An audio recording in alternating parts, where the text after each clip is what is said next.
ములుగు జిల్లా వెంకటాపురం మండల కేంద్రంలో మండల ప్రజా పరిషత్ కార్యాలయంలో రాజీవ్ యువ వికాస్ పథకం ద్వారా తెలంగాణ గ్రామీణ వికాస బ్యాంక్ కి లోన్స్ అప్లై చేసుకున్న ఎస్సీ, ఎస్టీ, బీసీ, మైనార్టీ లబ్ధిదారులకు సోమవారం 10 గంటలకే ఇంటర్వ్యూ జరుగుతుందని ఎంపీడీఓ ప్రకటన ద్వారా తెలియజేయడంతో మండల ప్రజా పరిషత్ కార్యాలయానికి లబ్ధిదారులు అందరూ భారీగా ఇంటర్వ్యూకి తరలి రావడంతో గందరగోళ పరిస్థితి ఏర్పడింది. ఇంతలో కొందరు రాజకీయ నాయకులు వచ్చి ఎంపీడీఓతో సీక్రెట్ గా చర్చించి వెళ్లిపోవడంతో ములుగు ఈడీ ఆఫీసు నుంచి స్పెషల్ అధికారి రాకుండానే తెలంగాణ గ్రామీణ వికాస బ్యాంకు మేనేజర్, ఫీల్డ్ ఆఫీసర్ మరియు ఎంపీడీఓ కొంతమంది లబ్ధిదారులను మాత్రమే ఇంటర్వ్యూ చేసి బ్యాంక్ మేనేజర్, ఫీల్డ్ ఆఫీసర్ వెళ్లిపోవడంతో లబ్ధిదారులు ఇది సరైన పద్ధతి కాదని, సరైన ఇంటర్వ్యూ కాదని, ఇంటర్వ్యూ అంటే లబ్ధిదారుల సమక్షంలోనే ఇంటర్వ్యూ జరగాలని, అలా కాకుండా కొందరిని మాత్రమే ఇంటర్వ్యూ చేసి వెళ్లిపోవడం కరెక్ట్ కాదని, రాజకీయ నాయకులకు అతీతంగా అధికారులు ప్రవర్తిస్తున్నారని లబ్ధిదారులు ఆందోళనకు దిగారు. లబ్ధిదారుల ముంగట మాట్లాడేసి ప్రతి ఒక్కరికి తోటి మాట్లాడేది ఏమని మాట్లాడేదంటే,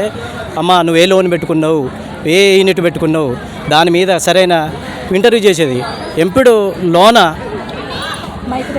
లోన జరుగుతుంది. బయట కుర్చీలు, బెంచీలు అన్నీ తెచ్చి బయట ఇంటర్వ్యూ జరిగింది పోయినసారి. ఇప్పుడు అట్లా జరగకుండా లోన ఇంటర్వ్యూ జరుగుతుంది. దాన్ని కాకుండా మేము ఏమన్నామంటే, లోనకు వెళ్ళి ప్రజాస్వామ్యంగా ఒక లబ్ధిదారుగా నేను మాట్లాడినా. ఏమని మాట్లాడానంటే, ఇది సారు ఇట్లా పద్ధతి కాదు, మీరు బయట ఇంటర్వ్యూ చేయాలి, బయట లబ్ధిదారులు అందరూ కూడా వినాలి అని నేను మాట్లాడితే ఇరప సత్యనారాయణ సారు జూనియర్ అసిస్టెంటు అయినా మమ్మల్ని మాట్లాడకుండా నెట్టేయాల్సిన అవసరం లేదు. ఒక ఆఫీసరు మేము చెప్పే మాటలు విధానం కానీ, మాట్లాడే విధానం కానీ అవన్నీ కానీ వినాలి. అట్లా ఆయన నెట్టేస్తాండ్రు. దానివల్ల మేము అనేది ఏంటంటే, ప్రతి బ్యాంకు మేనేజర్ నుంచి మేనేజర్ కానీ, ఫీల్డ్ ఆఫీసర్ కానీ, ఎస్సీ కార్పొరేషన్ నుంచి ప్రత్యేకంగా వాళ్ళు రావాలి. వీళ్ళు కాదు, మనం ఇక్కడ నుంచి దరఖాస్తులు ఎస్సీ కార్పొరేషన్ జిల్లా పరిషత్కు వెళ్ళిపోతాయి. అక్కడ వీడీ గారు సెలెక్ట్ చేయాలి. ఆ వీడీ ఆఫీసు నుంచి ప్రత్యేకంగా ఒక ఆఫీసర్ రావాలి. ఆఫీసర్ రాకుండా వీళ్ళు ఇంటర్వ్యూ చేస్తే అది ఏంది. కొంతమంది చిన్న డౌట్ ఏంటంటే, లేడీస్ కూడా మాట్లాడేది డౌట్ ఏంటంటే, కొంతమందికి గ్రీన్ సంతకం చేసినట్టు ఓకే అయినట్టు కొంతమందికి చేస్తారు. అది ఓకే అయినాక ఇంటర్వ్యూ ఎందుకు, ఈ ప్రజల్ని ఇంతమంది ఇబ్బంది చేసుడు ఎందుకు, ఈ మీషా వాళ్ళని ఆన్లైన్ చేసే సెంటర్లని ఎందుకు బాగుపెట్టాలి? ఎందుకు ఈ ప్రజాస్వామ్యంలో గవర్నమెంట్ ఏమంటుందంటే ప్రతి ఒక్కరికి లబ్ధిదారులకు అని వాళ్ళేమో వేలాది కోట్ల రూపాయలేమో వేస్తారు.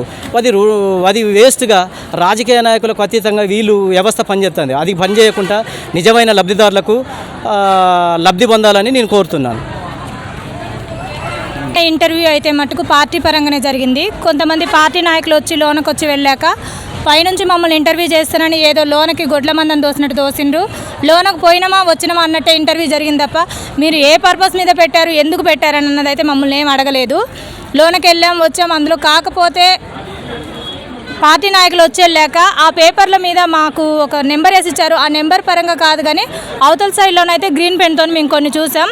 నాకు తెలిసి ఇది పేదలకైతే వచ్చే అవకాశం లేదు. బాగా బలిసిన పార్టీలకి పార్టీ తరపు నుంచి ఇంకేమైనా వెనక నుంచి పెట్టుబడి పెట్టే వాళ్ళకి వచ్చే అవకాశం ఉంది కానీ మా లాంటి నిరుపేదలకైతే వచ్చే అవకాశం లేదు.